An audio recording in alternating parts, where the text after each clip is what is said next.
IB Bio, Human Physiology Part 5, is the third of 4 parts covering circulation, what's known as the blood system, in the IB syllabus.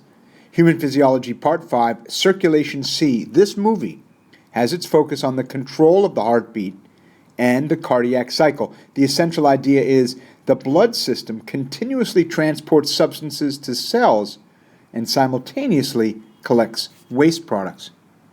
Here is the first of 2 slides that provide an outline of all available movies for Topic 6, Human Physiology, for both SL and HL students. Use the outline to find the movie you need for review. This movie is focused here. Here is the second slide of the outline for all available movies for Topic 6, Human Physiology.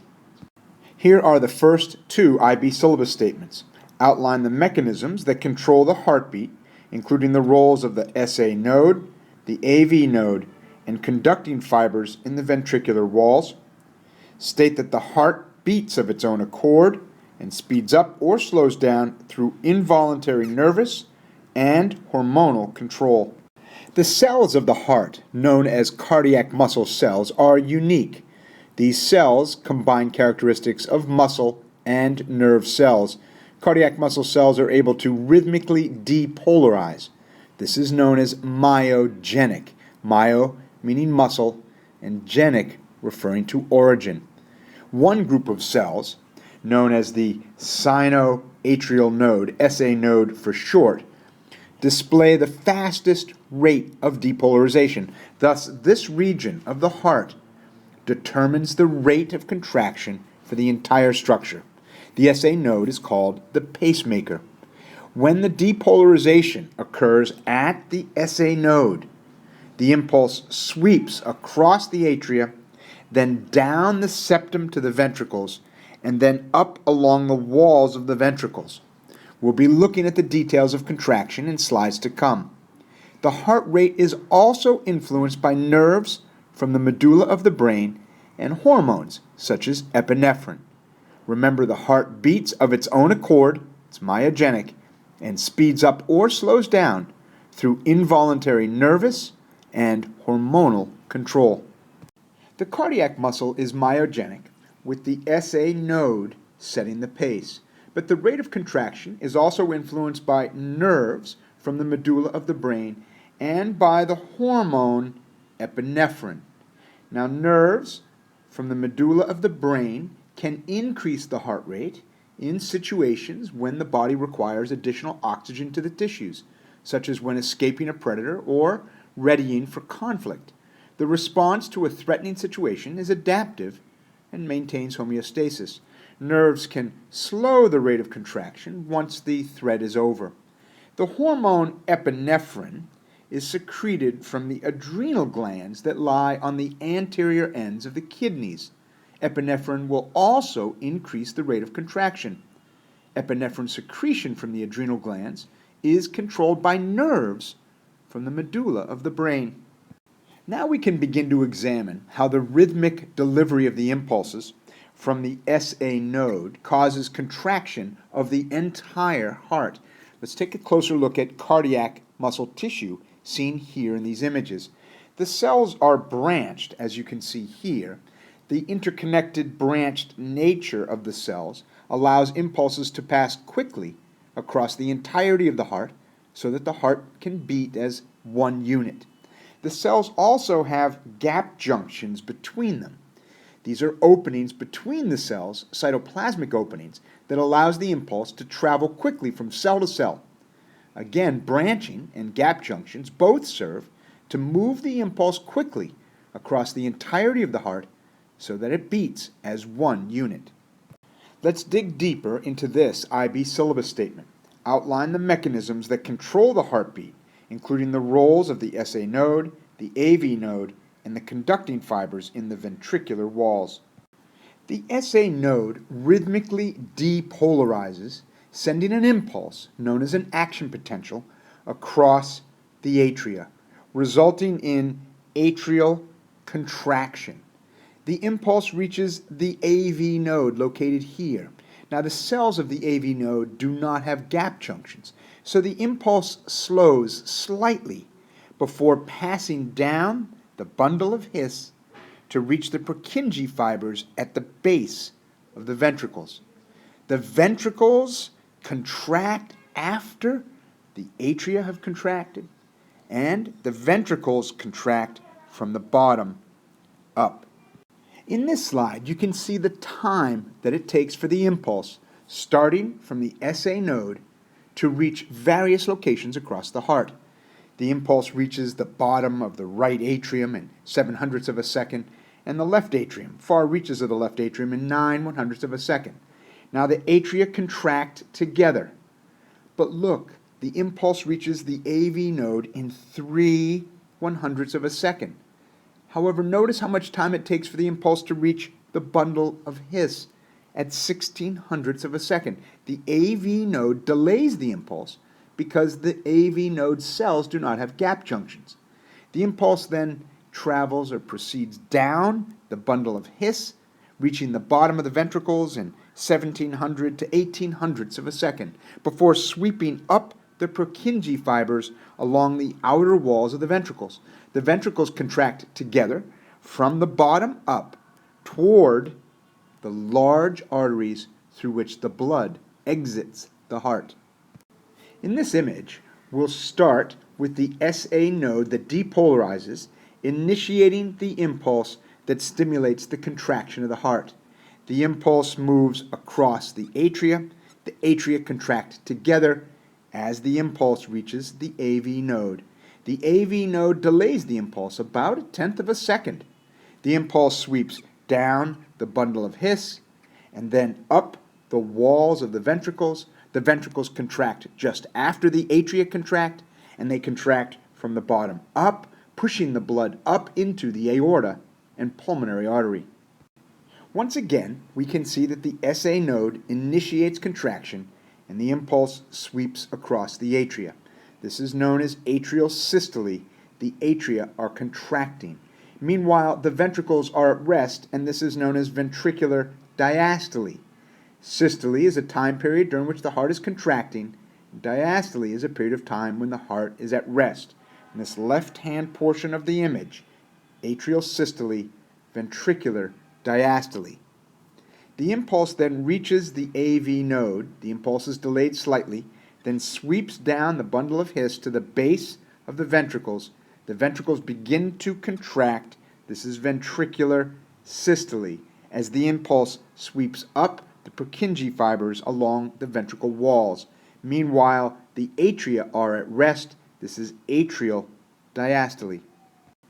One more image that allows you to follow the conduction of the impulse from the SA node, across the atria, down the bundle of His, and then up the conduction fibers along the walls of the ventricles. So let's shift the focus to a slightly new IB syllabus statement, outline the control of the heartbeat in terms of myogenic muscle contraction and the role of the SA node, nerves from the medulla of the brain, and epinephrine. In addition to the SA node setting the fundamental pace of the heartbeat, the medulla, a lower part of the brain, has direct stimulatory or inhibitory control of the heartbeat. Nerves from the medulla make direct contact with the heart to increase or decrease the rate at which it contracts, the rate at which it beats. As well, stretch receptors also play a role, as blood causes chambers or vessels to swell, to stretch. Receptors depolarize, sending impulses. When stretch receptors along the wall of the atrium are depolarized, this results in stimulating a contraction. This would be systole. But when stretch receptors along the arterial walls are depolarized, this serves to inhibit contraction, diastole. Hopefully you can see the cardiac cycle feedback at work here. Stretch receptors in the atria would initiate contraction as the atria fill with blood. Stretch receptors in the arteries would inhibit contraction as the vessels fill, ending the contraction cycle. Epinephrine, a hormone secreted by the adrenal glands seen here, influences the rate of heart contraction. Epinephrine increases the heart rate and plays an important role in the fight or flight response to threatening situations. In addition to increasing the heart rate, the secretion of epinephrine causes blood to be moved to the skeletal muscle, causes an increase in the metabolic rate, causes the dilation of bronchioles in the gas exchange system, and causes blood glucose levels to rise. All of these responses resulting from epinephrine prepare the body to respond to threatening situations. The fight or flight response comes as a result of a life-threatening situation, grappling with a predator. For example, the fight or flight response will require a lot of ATP. Epinephrine ensures your muscles have the glucose they need, and that oxygen is being delivered in high quantities to the body, and that pupils are dilated for clear vision. In fight or flight situations, the brain sends a neural signal to the adrenal gland so that epinephrine is released into the bloodstream to increase the heart rate, to dilate the bronchioles, to increase glucose concentration in the bloodstream, all in a response to the threatening situation.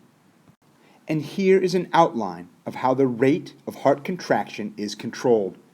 The SA node is the pacemaker. The SA node establishes the automatic pace of contraction with rhythmic depolarizations.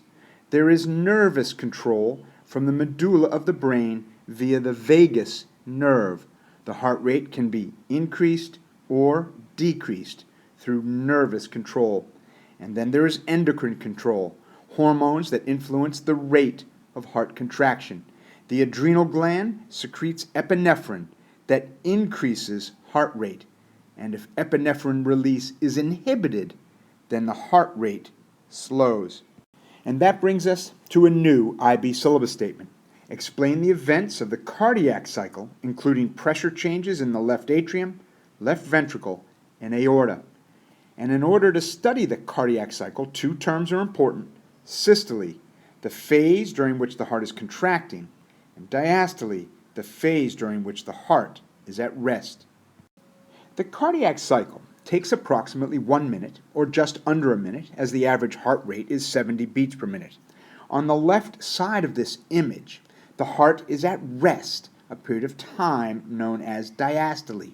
During this time period, blood is flowing into the atria and then directly into the ventricles.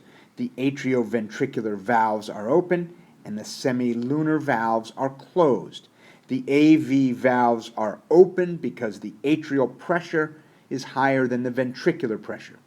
The period of time for complete diastole is approximately 4/10 of a second. Now, atrial systole begins the contraction phase. The SA node initiates a wave of contraction across the atria. The atria contract together, forcing any remaining blood into the ventricles, topping off the ventricles, if you will. The AV valves continue to be open. Atrial pressure is greater than ventricular pressure, and this period of atrial systole takes approximately 1/10 of a second. Then begins ventricular systole as the impulse reaches the ventricles and the ventricles contract. The AV valves close violently because the pressure in the ventricle is now higher than in the atria. With the closing of the AV valves comes the first heart sound, lub. Blood is moved rapidly into the pulmonary artery and the aorta. Once blood has been pushed into these large arteries, the semilunar valves close, preventing backflow. The closing of the semilunar valves causes the second heart sound, dup. This ends systole. The heart returns to diastole, the heart relaxes. The pressure in the atria is now greater than in the ventricles. The AV valves open, blood flows into the atria, and then collects in the ventricles through the 4/10 of a second of diastole. The first heart sound is the closing of the AV valves. The second heart sound is the closing of the semilunar valves. In this image, we can see the AV valves here and a single semilunar valve here. In this image, we can see the heart in the last milliseconds of diastole. During diastole, the rest phase, blood is flowing into the atria and then pouring directly into the ventricles. The ventricles are collecting blood, the AV valves are open. Then with systole, the impulse is initiated from the SA node. You can see the conduction fibers extending from the SA node as the impulse sweeps across the atria. The atria contract, filling the ventricles through the open AV valves. Then the impulse sweeps down the septum to the ventricles, then up the ventricular walls. This causes the ventricles to contract, closing the AV valves as the pressure is now higher in the ventricles than in the atria. And this is when the first heart sound is heard, lup, with the closing of the AV valves. Blood is pumped into the pulmonary artery and into the aorta. The ventricles empty and the semilunar valves close. The second heart sound, dup. Return to diastole. The heart relaxes. The pressure in the atria is now higher than in the ventricles. The AV valves open. Blood flows into the atria and collects in the ventricles. So in addition to explaining the events of the cardiac cycle, we need to be able to analyze data showing pressure and volume changes in the left atrium, left ventricle, and aorta during the cardiac cycle. In this slide, we can see pressure along the y-axis of various cardiac structures across time. The solid line here is atrial pressure, while the dotted line here is ventricular pressure, and this line is the pressure in the aorta. These would be the pressures exerted by the blood on the wall of the structure. Let's start here. The heart is in its last milliseconds of diastole. Atrial pressure is higher than ventricular pressure, so the AV valves would be open. Atrial pressure is rising, indicating the beginning of atrial systole.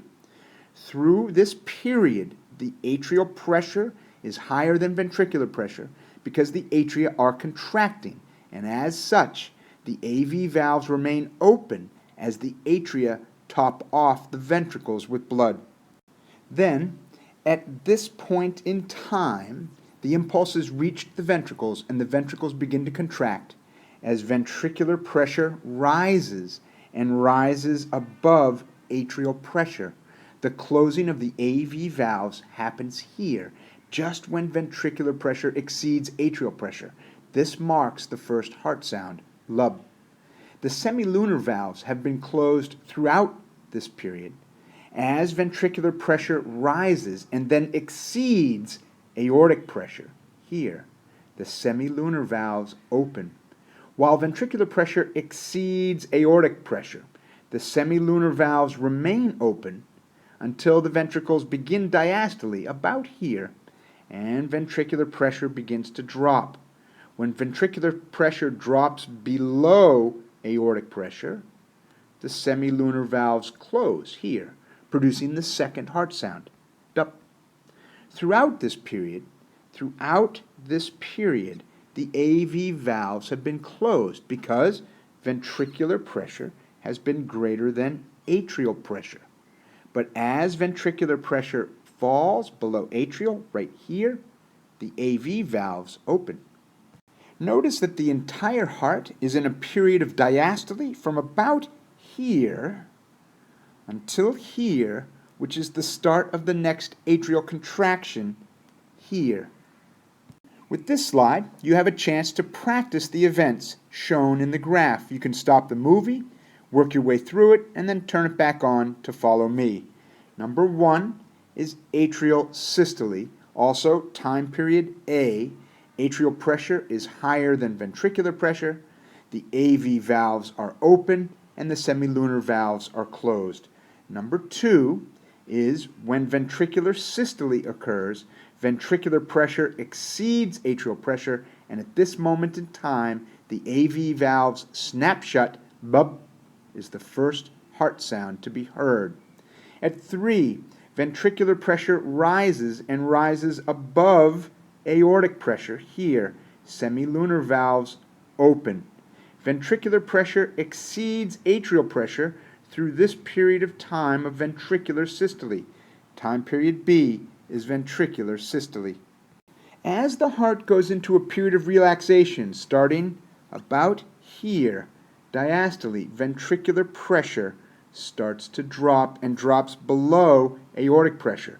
The semilunar valves snap closed. The second heart sound is heard here, dup. Ventricular pressure continues to fall through diastole, and it falls below atrial pressure here, causing the AV valves to open. The entire heart is in a period of diastole through time period C until atrial systole begins again here. Take a screenshot of this image and print it, and then annotate the image to practice. One thing to note is that this lower graph here shows ventricular volume decreasing through ventricular systole and increasing again once the AV valves are open through diastole. In this image, you can see the same graphs that I've had in the previous slides, but this one shows the activity of an electrocardiogram, ECG, sometimes known as an EKG, during the cardiac cycle. And that brings us to the end of IB Bio, Topic 6, Human Physiology, Part 5, Circulation C. In Part 6, we will take a close look at the structure and function of the vessels of the circulatory system.